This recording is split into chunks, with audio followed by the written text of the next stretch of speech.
Hey friend, welcome back to Shutdown Not Shaken, a special mini-series of the At Ease podcast.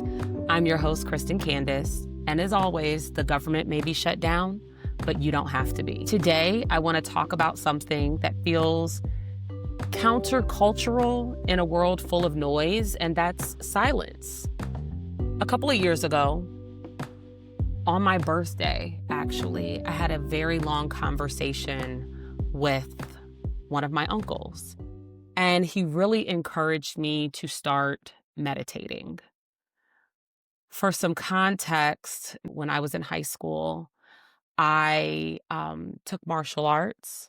I watched my father practice martial arts for many years and include meditation as a regular part of his day. When I was taking Kung Fu, we also meditated quite often.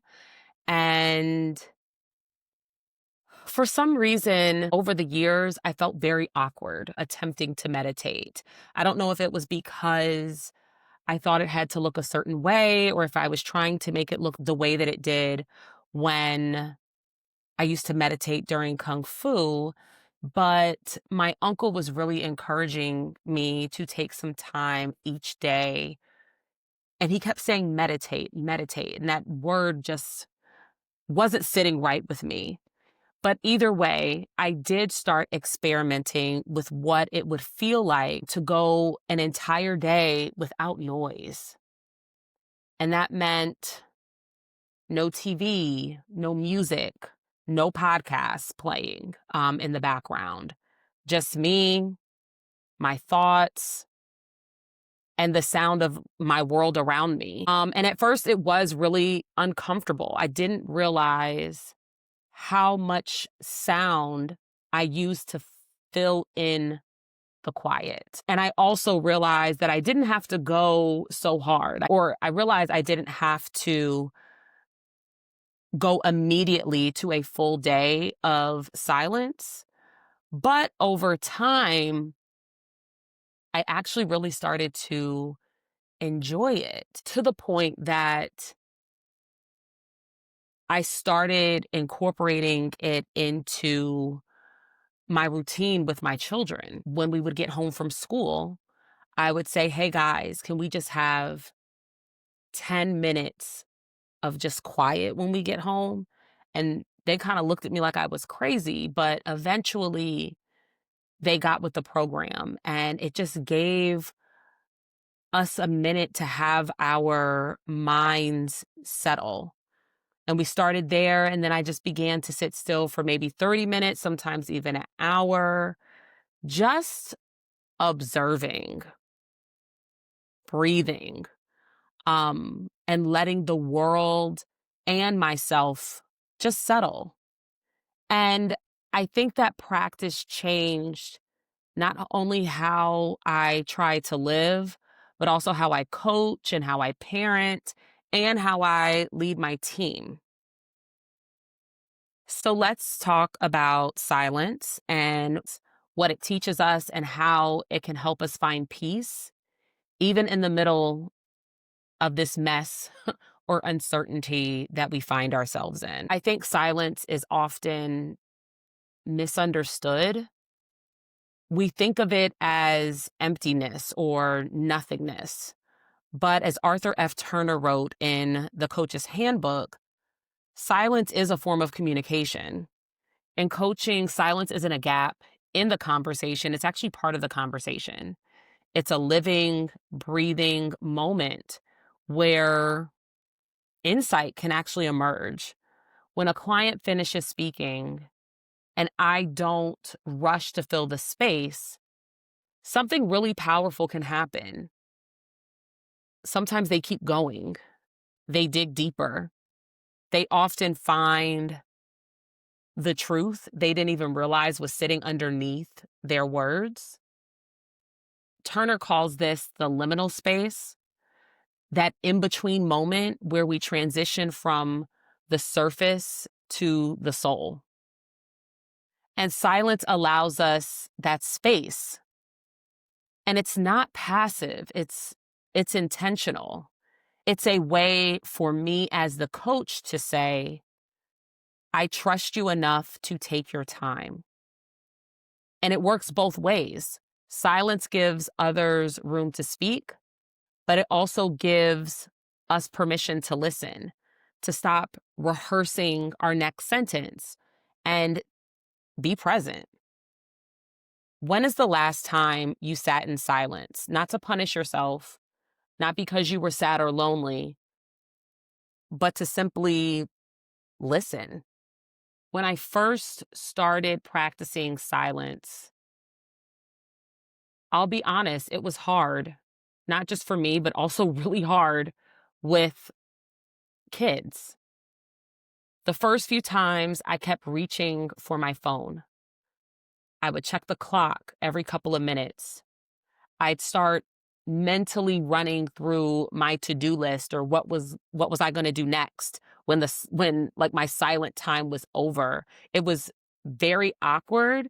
I would say even a bit threatening because it really shines a light on what's happening inside of us. But the longer I sat, the more I began to notice things that I'd been too distracted to see. The sound of my breath, the birds outside my window, um, the way the way tension leaves my body when I stop performing. It's almost like silence became a mirror. Susan Cain, the author of Quiet, talks about how silence isn't the absence of sound, it's the presence of awareness. And Arthur Turner's research echoes that silence dissolves barriers. It gives us access to deeper parts of ourselves that we often avoid in the noise of daily life. So if silence feels uncomfortable for you, it's not a failure, it's just feedback. And feedback is just information. It's not good or bad, it's neutral. It's your body and your mind saying, hey, I finally have your attention. And so here are some reflection questions for you. What are you avoiding that only silence can show you? What would happen if you stopped trying to fill every moment? In coaching, silence is a really powerful tool. Turner wrote that when a coach embraces silence, they create a space where truth can emerge. It's not just about what's being said, it's about what's becoming known. When I'm working with a client and I resist the urge to jump in with advice, something shifts. That silence really becomes an invitation, an opening for clarity.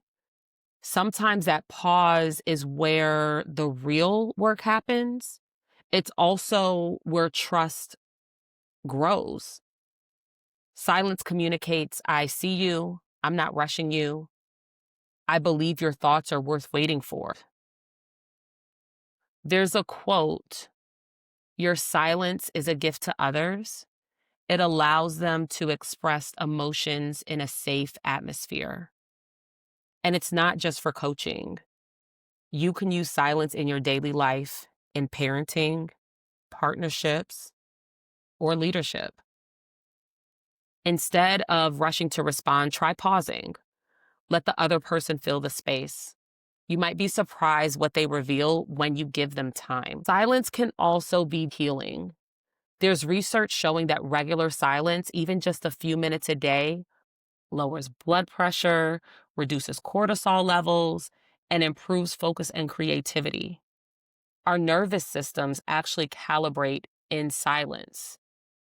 So in hardship, silence gives us space to rest our minds. When life feels noisy, when the shutdown is dragging on, when money's tight, when the future feels uncertain, silence really becomes a sanctuary. It's the one place where we can stop reacting and start feeling. Parker Palmer once said, the impact of silence is not only solace, but disturbance. And that's true. Sometimes silence brings up things we've buried, But it's in that discomfort that healing begins. Because to process pain, we have to make space for it. And silence, gentle, intentional silence, gives us that space. So, how do we make silence part of our lives when everything around us feels loud? Don't be like me. Don't go a whole day cold turkey. Just start small. 5 minutes a day. No phone, no music, no background TV. Just sit. Take a silent walk.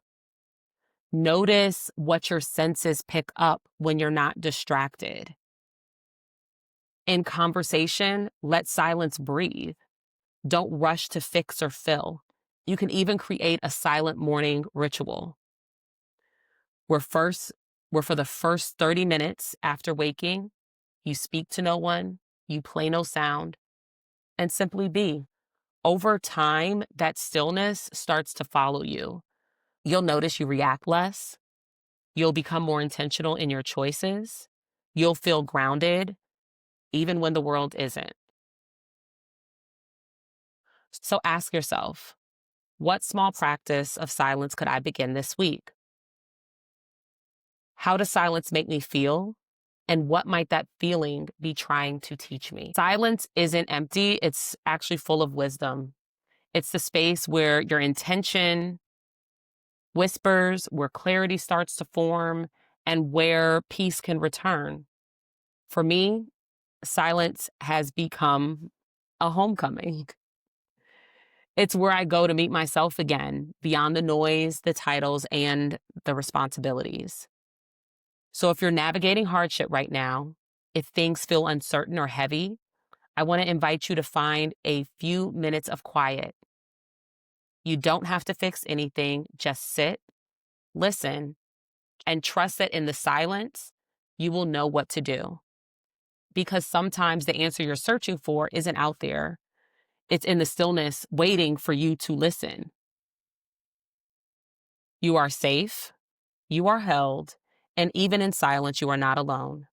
And if the government is still shut down, I will see you tomorrow.